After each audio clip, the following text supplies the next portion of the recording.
एक बार की बात है, गौतम बुद्ध अपने शिष्यों को जिंदगी से जुड़ी अच्छी बुरी चीजों का ज्ञान दे रहे थे। सभी शिष्य उनकी बातों को बहुत ध्यान से सुन रहे थे। उन शिष्यों में एक शिष्य ऐसा था जिसे प्रश्न पूछने की बहुत आदत थी। वो उठकर गौतम बुद्ध के पास गया और उनसे बोला, आप हमें जिंदगी के बारे में जो कुछ सिखा रहे हैं उस सब का क्या फायदा है? क्योंकि हम में से बहुत सारे बच्चों को ये भी नहीं पता है कि हमारे जीवन का मूल्य क्या है और ये जीवन हमारे लिए कितना कीमती है। पहले आप हमें ये बताइए कि इस जीवन का मूल्य क्या है। अपने शिष्यों की बात सुनकर गौतम बुद्ध अपने कक्ष में गए और एक चमकता हुआ पत्थर का टुकड़ा लेकर आए। वो टुकड़ा उन्होंने अपने शिष्यों को दिया और बोले, मैं तुम्हें इस जीवन का मूल्य तब बताऊंगा जब तुम इस पत्थर का सही मूल्य पता लगा कर आओ। साथ ही तुम ये ध्यान रखना कि ये पत्थर का टुकड़ा तुम्हें बेचना नहीं है। गौतम बुद्ध की बात मानकर वो शिष्य बाजार की तरफ चल गया। बाजार में सबसे पहले उसकी नजर एक फल बेचने वाले पर पड़ी और उसने वो पत्थर उस फल वाले को दिखाया और बोला, इस पत्थर के बदले आप मुझे कितने फल दे सकते हो? फल वाला बोला, ये पत्थर कुछ खास तो नहीं है, लेकिन फिर भी इसके बदले मैं तुम्हें 10 केले दे सकता हूँ। वो शिष्य उस पत्थर को लेकर आगे चला गया। फिर उसे एक सब्जी वाला मिला। शिष्य ने उस सब्जी वाले से उस पत्थर की कीमत पूछी। सब्जी वाले ने उस पत्थर को ध्यान से देखा और बोला, इस पत्थर की कीमत के बदले मैं तुम्हें ज्यादा से ज्यादा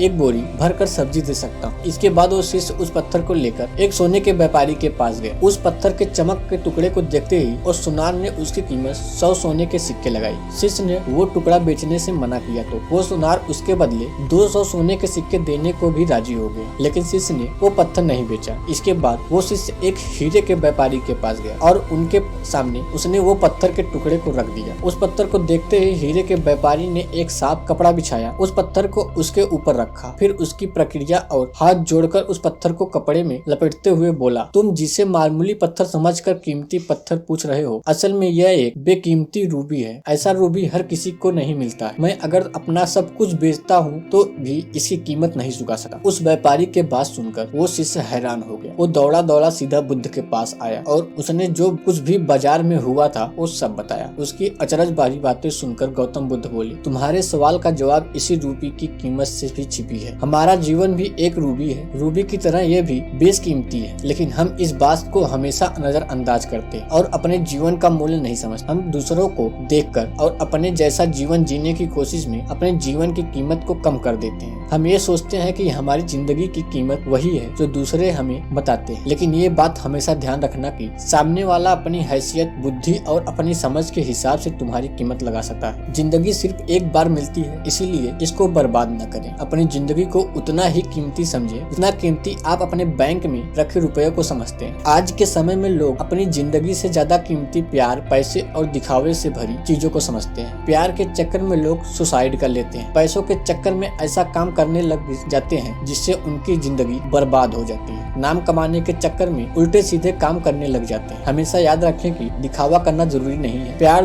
दोबारा मिल सकता है, पैसा फिर कमाया जा सकता है, लेकिन जिंदगी को फिर से पाया नहीं जा सकता। इसीलिए अपनी इस बेशकीमती जिंदगी को अच्छे से जिए, हर पल का आनंद ले। कभी ये न सोचे कि आप इस दुनिया में किसी काम के नहीं है, न कभी ये सोचे कि आपकी जिंदगी व्यर्थ है। आपके होने या न होने से किसी को कुछ नहीं फर्क पड़ता। जब भी ऐसा निगेटिव विचार आपके मन में आए तो आप खुद को बस ये याद दिलाइए कि जीवन एक रूबी है और ये बेशकीमती है।